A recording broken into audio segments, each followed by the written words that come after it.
Hello, Cougars. This is your assistant principal, Mr. Goodyear, speaking to you today. As you're getting adjusted to the new school year with your new teachers and new classes, friends that you're meeting for the first time, I've noticed that some of you are having difficulty when it comes to getting into your locker and unlocking your locks. So I'd like to take the opportunity this morning to take you out to your locker and let's take a look at some tips that may help you have a better experience with your lockers.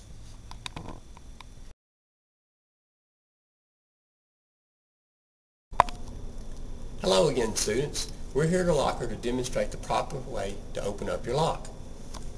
First, when you take your lock in your hands, you want to remember that all combinations are right, left, right.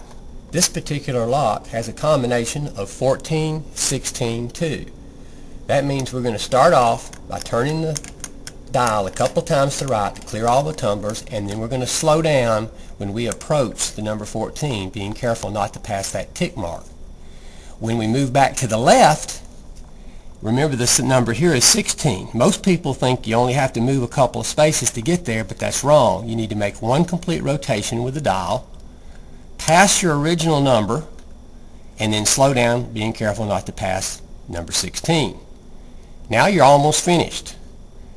Move back to the right slowly to your last number, being careful not to pass it.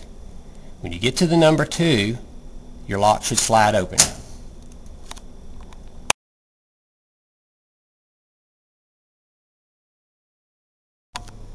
Another problem many students are having with their lockers is getting the lockers to shut.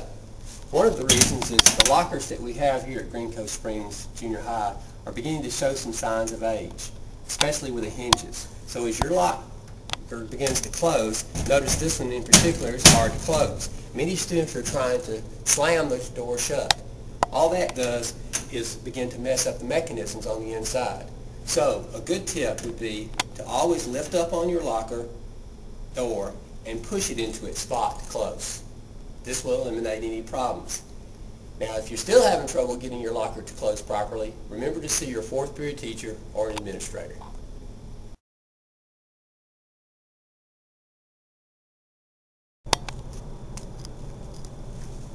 Here's another problem that's starting to emerge at school: lockers left unlocked. This student probably thought their locker was locked just fine, but as you can see, it's easy prey for anyone coming by. To keep this from happening to you, here's an easy tip. When locking your locker, after you have snapped it closed, make sure to turn the dial a little bit to the right. Just a few turns will ensure that it's locked. Then the final test before you leave is a gentle tug. Now you don't have to worry about getting any of your things stolen.